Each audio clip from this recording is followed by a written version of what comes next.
tell you all a phenomenal story. A story of a people who rose up against injustice. A story of a people who rose up against injustice so that you and I can live a dignified existence. This is the story of Rابعه. For those who don't know, Rابعه is the name of a famous square in Egypt and also means the fourth in Arabic. And Rابعه, brothers and sisters, is where our story begins. On the 3rd of July 2013, Egyptians woke up to the shocking news that a military coup had taken place in their beloved country. A coup overthrowing Egypt's first democratically elected Egyptian civilian president. The same coup that shut down various channels that existed to show the other opinion, that existed to show the real face of a military coup. A military coup throwing Egypt back decades away from its newfound democracy. And this is where the heroes of our story come in. Egyptians from all walks of life risked their lives and decided that enough was enough. They gathered peacefully in the Rابعه Square and in all the cities and squares of Egypt for over 48 days. Why? Because they believed in freedom, they believed in democracy, and they believed in justice. Rابعه was a spectacular example of peace and unity. I want you to imagine doctors, sheikhs, students, women, men and children just like you and I protesting every day under the blistering Egyptian sun. Their stomachs rumbling with a long day's fast through the whole month of Ramadan. Their feet aching, throats parched from chanting, their voices hoarse, but above all, with a dignified smile on their faces.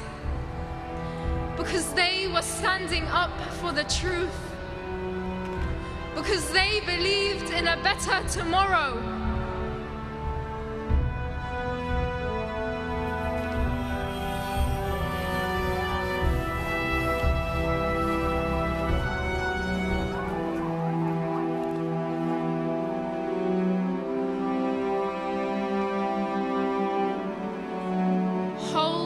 That thought into your mind.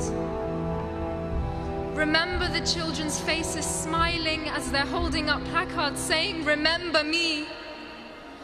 Remember the scenes of the protesters praying all night and chanting all morning. Keep that image of Rابعه in your minds as I move you on to another fateful date.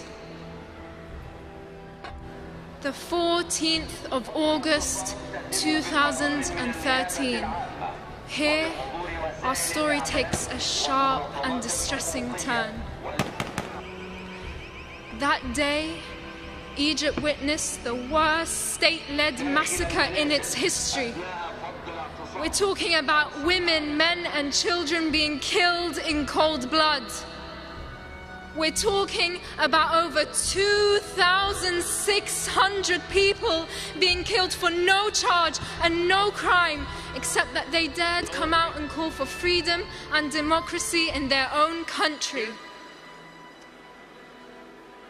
It was a day that marked the complete massacre and annihilation of any form of freedom and democracy in Egypt and any of its supporters. It was a day where bodies, tents, makeshift hospitals, and even the local mosque were burnt and torched down. It was a day where bulldozers closed off exits of Raba'e and all the cities and squares of Egypt. It was a day where the military forces and the police fired tear gas and live bullets into the crowd, not sparing anyone, young or old, woman or man.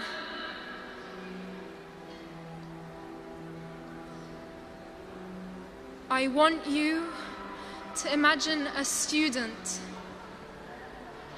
who always came first in their class, who always kept Egypt's minds in their future, waking up for another day of protest, kissing their parents, brothers and sisters goodbye, not knowing it would be for the very last time. I want you to remember a man named Ahmed Asim, a man who came to convey and portray the truth through the lens of his camera. The camera that filmed his own death. I want you to feel the despair his family had felt, to replay and replay and replay his last video, wondering and asking why and what he'd done to be killed. I want you to feel the pain of the oldest grandfather who slept on Egypt's tarmac and used the pavement as his pillow, standing up to protest. Why? Because he wouldn't let his children and grandchildren live through the 60 years of oppression, humiliation and injustice he had to live through. I want you to know of the mother who came to protest together with her 17-year-old daughter. That day, she only left with her daughter's body. She was shot not once, not twice, but 3 times. These are not just numbers. We are not just numbers.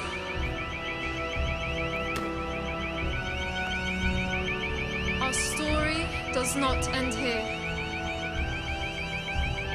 You can change that ending. Our heroes did not stop asking for their rights while the military continues to violate human rights daily. Our heroes did not stop protesting peacefully and will not stop protesting peacefully until democracy is restored and until the revolution that inspired the world is reclaimed. As fellow humans, we are duty-bound to uphold the basic values we all hold dear: freedom, dignity, and social justice.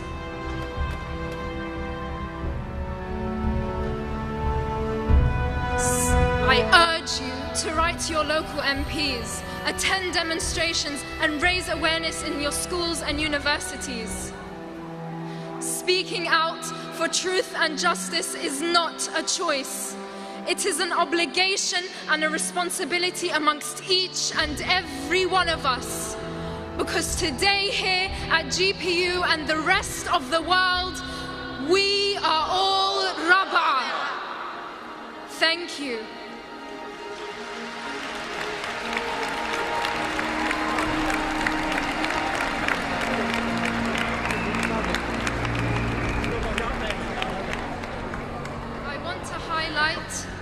That today marks 100 days after the Raba'e massacre.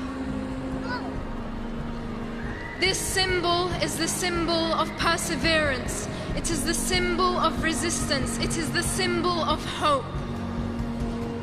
As GPU, can we all please raise our Raba'e signs for the cameras and for the world to know that we stand in solidarity with Egyptians. Thank you.